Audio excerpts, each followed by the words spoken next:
This mythological story is specifically for the men who like to come onto my videos where I'm talking about the dangers of sexual assaults against women and male violence and try to make it about them. The men who like to try and derail a conversation about women's safety and sexual assaults with all their whataboutisms. This one's just for you. Now, the messenger god Hermes was predominantly involved in homosexual relationships with other men, other gods. But he did have one relationship with the goddess Aphrodite. Together they had a son called Hermaphroditus, which I think is like a hilarious let's mash our names together and that will be the name of our baby kind of situation. He was brought up on Mount Ida by naiads. One day he was just like wandering around the forest and he came across a little pool. A nymph called Salmachus lived in this pool. And Salmachus thought that Hermaphroditus was so beautiful. So much so that she actually launched herself onto Hermaphroditus. But Hermaphroditus was having none of it. He was not interested.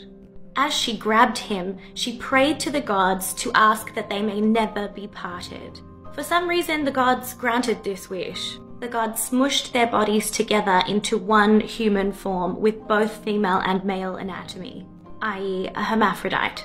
Or as this lovely commenter put it, the first representation of intersex people in Roman and Greek mythology. Obviously, I can't show you the statues where both the female and male anatomy is represented on one statue because the clock app will ban me. This is most likely the only mythological story that I know of where a woman sexually assaults a man. I would not even be able to count how many instances where a man or a god has sexually assaulted a woman, a nymph, or a goddess. And I hate that.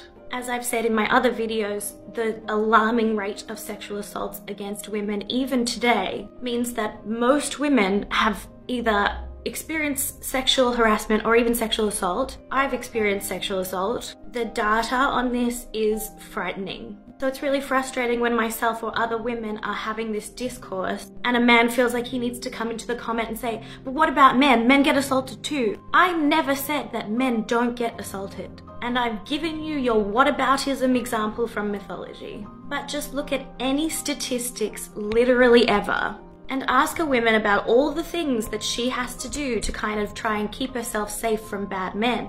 All the things that we can't do because of the risk of bad men attacking us. We never said it was all men, but all women have these very real fears. None of us are lying about our experiences.